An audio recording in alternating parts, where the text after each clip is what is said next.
Take a deep breath.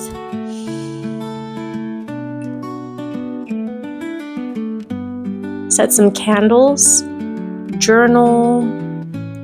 Know that you are an amazing person.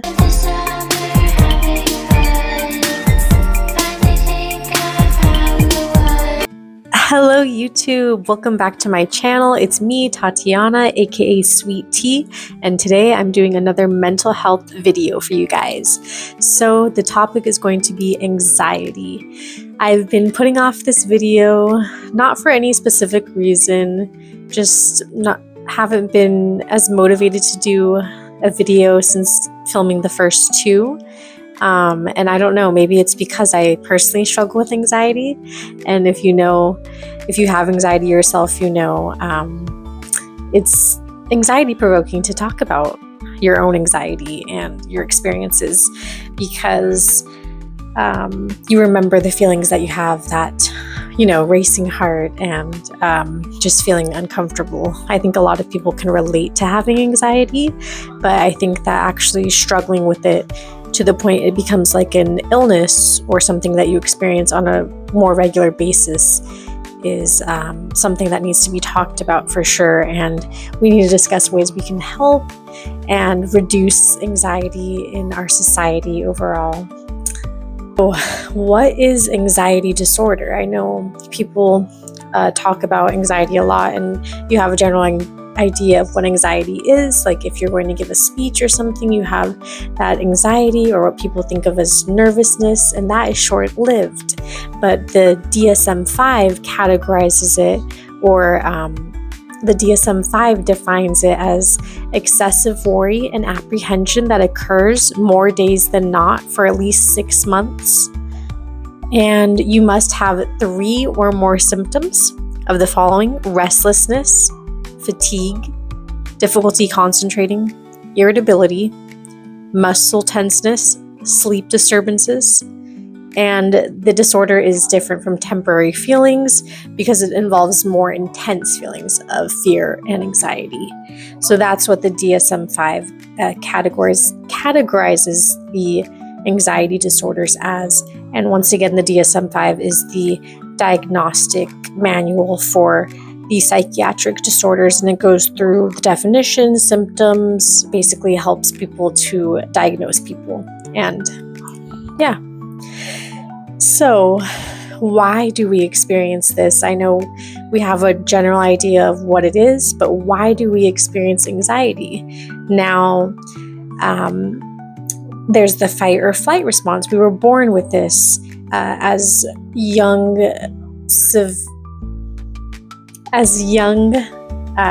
our ancestors, the cave people, as early as them, they were dealing with the fight or flight response in terms of dealing with animals and different stuff like that, which is totally reasonable, right? You think in your mind, okay, like it's good to have the anxiety because it keeps you alive. But the anxiety that we deal with, the people who it affects our lives, in a debilitating way where we have to think of ways to combat it, it shouldn't be in our lives like that. So it's kind of confusing. Is it left over from the ancestors' time and it's just jumbled? I don't know what's going on, but basically the fight or flight response is why we have it. It's the way the body activates itself to protect itself from harm that comes along with a number of physical behaviors, which I described some of, like the heart racing, you can sweat, stuttering, just stuff like that, tenseness, and mental changes as well. And when it's not a disorder, it's typically a normal response, like I said. So with it being a disorder, like myself, I have social anxiety disorder. Just going into normal social situations, I have heightened anxiety that I shouldn't have. This is a really common mental health concern that a lot of people deal with in the US. Okay. It's estimated around 40 million adults, which is about 19% of our population, have anxiety disorder. And this is just what's being reported. So I'm sure the numbers are actually higher. And women are more likely to have anxiety disorder.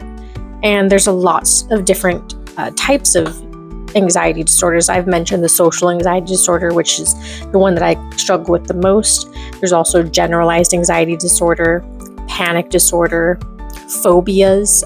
Public speaking can be considered a phobia, which I also have, of course. And that one's very common. I think that's one of the most common phobias. Another one can be like fear of spiders, arachnophobia, separation anxiety disorder. There's so many different kinds of anxiety disorders. So I'm definitely going to go more into details in the future videos. So stay tuned for that and let me know which ones you want to see. I'm definitely going to do the social anxiety disorder just because I have the hands-on experience with it.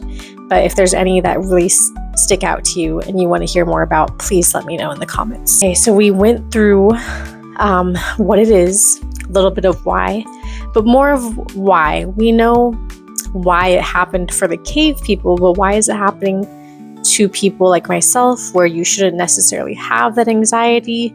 Well, it's not concretely known. The cause isn't known, of course. However, it likely involves a combination of developmental, psychological, environment, genetic, epigenetic factors again. And you can be born with, or environmental stressors can cause you to have this. And I personally feel like, coming from my own knowledge of self-reflection and speaking with family members, that it's a combination, that I was born with some sort of anxiety.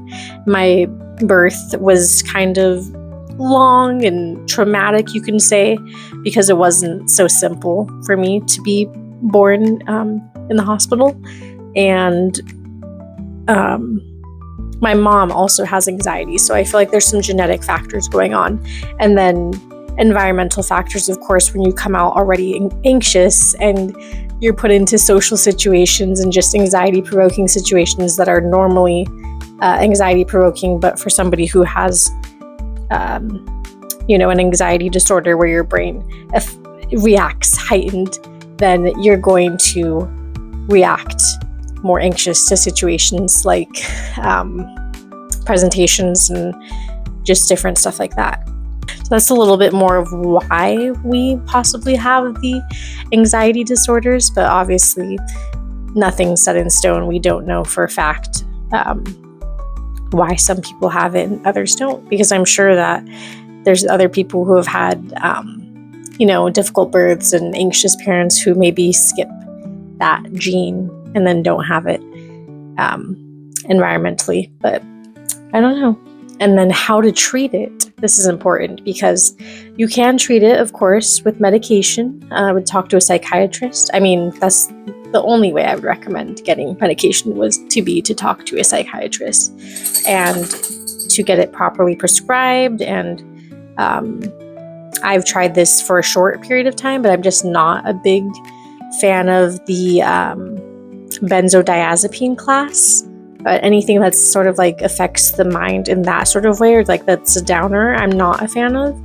And so I personally use propranolol, which is like purely just for physical symptoms. So like for lowering your heart rate and making you feel more calm physically, not so much for anything mentally to happen. So that's what I use. And you can get that from the hospital. I believe you can ask it for it if you have like panic disorders, or I got it from the psychiatrist, but I believe you can get it from the ER as well. So, and of course, with almost all of the disorders listed in the DSM-5, recommended is a combo approach. So basically to use a mixture of CBT therapy or other sort of therapy and medications. You can also use natural approaches. And for anxiety disorders, luckily, mostly only outpatient treatment is needed, meaning you can get treatment in outpatient settings like a therapy office and still go back home and work and live your normal life. But of course, a unique approach is needed for each person. And there have been times where my anxiety has gotten so bad where I've had to go to like outpatient clinic setting for a moment, like taking work off for a second and stuff like that. So it can get extreme for sure. So that's why I'm talking about it, so we can spread the awareness and make it less of a stigma. Like, we all deal with anxiety and anxiety-provoking events. So just take that load off and take a deep breath.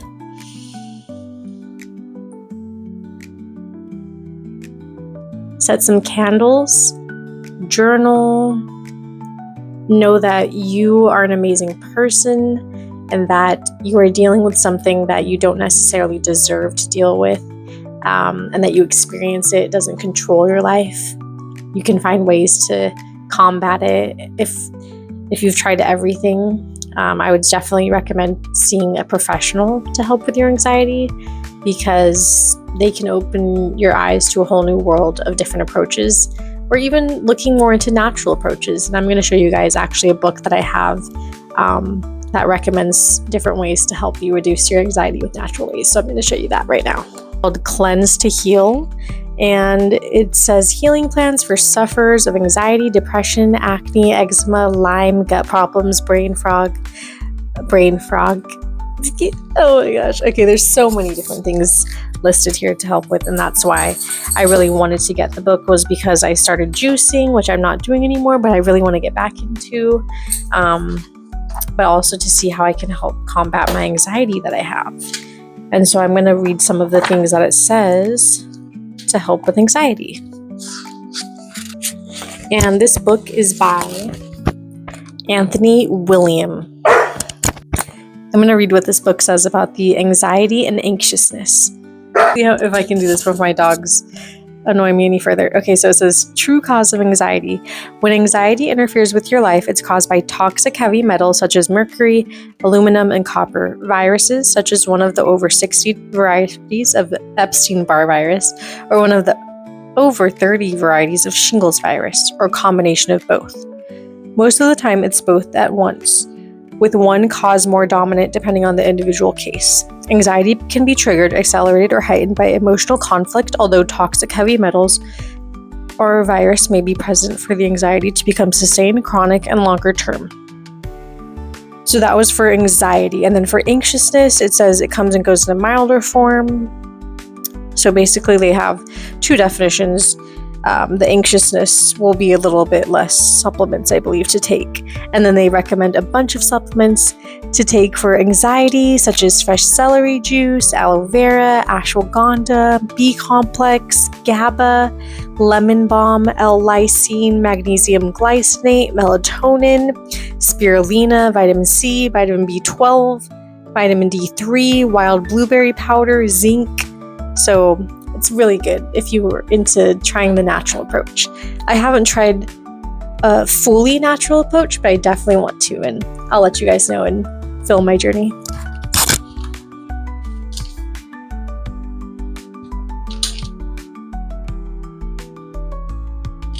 But that was basically my video on anxiety. It's a general video. I didn't go into anything too specific because I wanted to save it for another videos to go deeper into the specific disorders, such as the social anxiety disorder, general anxiety disorder, panic disorder, and much more. So for the next video, I'm not so sure what I'm going to do next. Leave a comment of what you'd like to see, and let me know if you like this video. If you can relate to anything, definitely leave me a comment, and I would love to hear your stories, because putting it all out there, sometimes it can feel a little daunting to tell people your story and your struggle, especially social anxiety, because it's like fear of being judged, and anxiety in general is just a tough thing to live with. And I think it can definitely make you feel alone and like your self-esteem is down.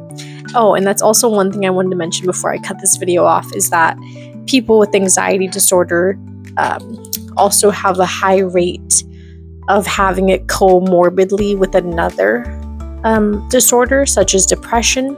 And I think around 60% of people with anxiety also experience depression at the same time.